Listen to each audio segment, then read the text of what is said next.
Welcome to the Ringers NBA Draft Lottery Live Show. It's time to do a mock draft. We are presented by State Farm. Get an agent that gets you. We are here with our two draft gurus, Jonathan Tjarks, Kevin O'Connor. What up? Here's the big board. This is what we just saw in the lottery. Let's get into this mock draft.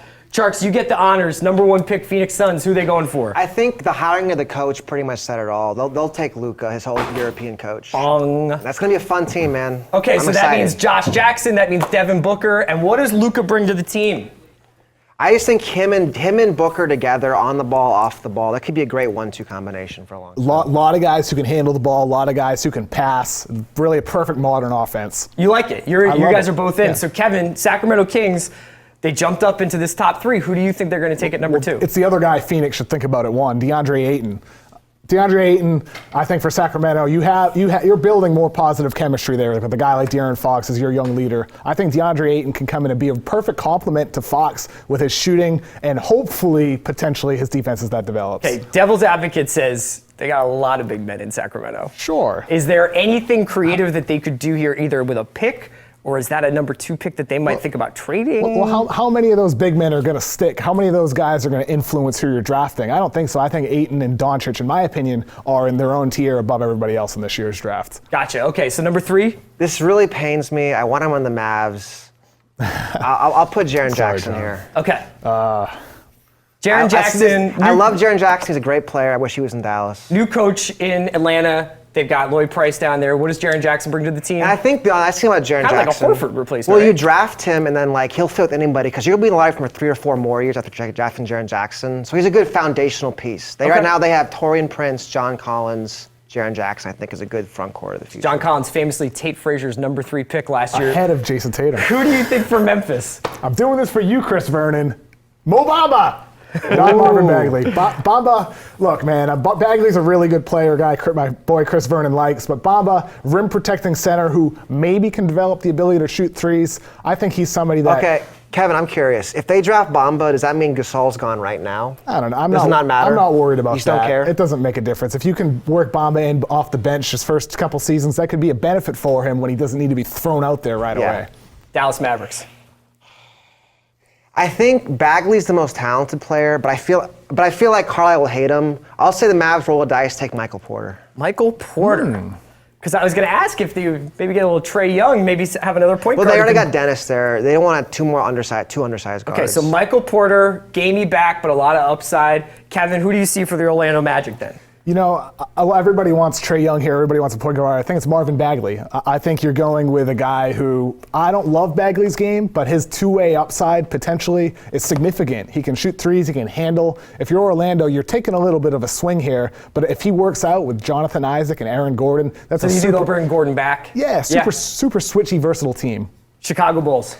I think for the Bulls, they're in a weird spot because they wanted a big next to Larry, but the 4 top bigs are gone. I'm going to say they play a little safe, draft Miles Bridges. Give them a solid young wing to put around Laurie. Another Green. Michigan State guy to go with Denzel Valentine, works with Chris Dunn. So you think that he's a good compliment for Laurie? Yeah, I mean, Miles is a safe pick. Okay. All right, so that makes Cleveland Cavs one of the most interesting draft picks in this lottery because of the LeBron question. Who do you see them taking? Mikal Bridges. Interesting. Trae Young is a good person to think about here, but Bridges is someone who can help now if LeBron stays. Versatile 3-and-D wing who can shoot threes, can D up. They need that athleticism. Trae Young's hard to pass up, though, if LeBron were to stay. This is fascinating, then. So now the Knicks, Trae a couple Young. of guys dropping. Trae Gotta Young. do Trae Young now. So I think Trae Young and Frank are actually a good combination together. This would be certainly probably potentially the most exciting backcourt New York's had, and I can remember Frank and Trae. Since the great Stephon Marbury, Steve Francis backcourt. That's right.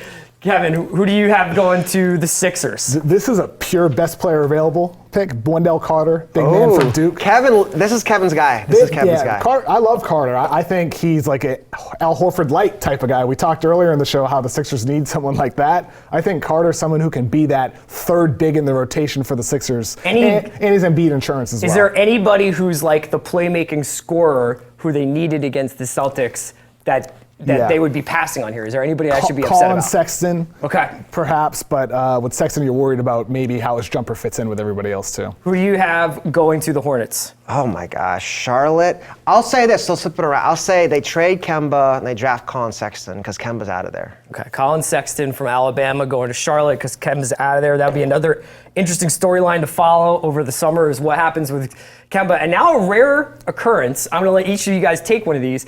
Not often do you see teams with back-to-back picks in the lottery. Clippers, Jerry West, what's gonna happen here, Kevin, with the first pick? Troy Brown. Versatile wing who can play a little bit of point for you. I think Troy Brown will be an interesting fit for the modern NBA because he does everything right now except shoot. Do you believe in a shot? What do you think about it? I think he can develop into a solid shooter. All right, with the second Clippers pick? Let's do more trading. I think DeAndre's gone, so let's draft Robert Williams because DeAndre's getting moved out of there. Robert Williams for the second Clippers So he's pick. like an athletic center, rim runner, catches lobs, Clint Capella-esque kind of player. All right, that leaves the last one to you. Denver has been looking for a star for a long time. They've got a bunch of cool, interesting players. Who do you see them taking here in the last pick of the lottery? I'm going to give him another cool, interesting player, Okay. Shai Gilgeous-Alexander. Ooh. I think Gilgeous-Alexander gives him another ball handler. Maybe he's a Will Barton replacement and somebody who can be What better. about Will Barton, Exactly. though? You need to replace Will Barton, Chris. Okay. I think Gilgeous-Alexander, super versatile defender who can play some point guard for you alongside Murray.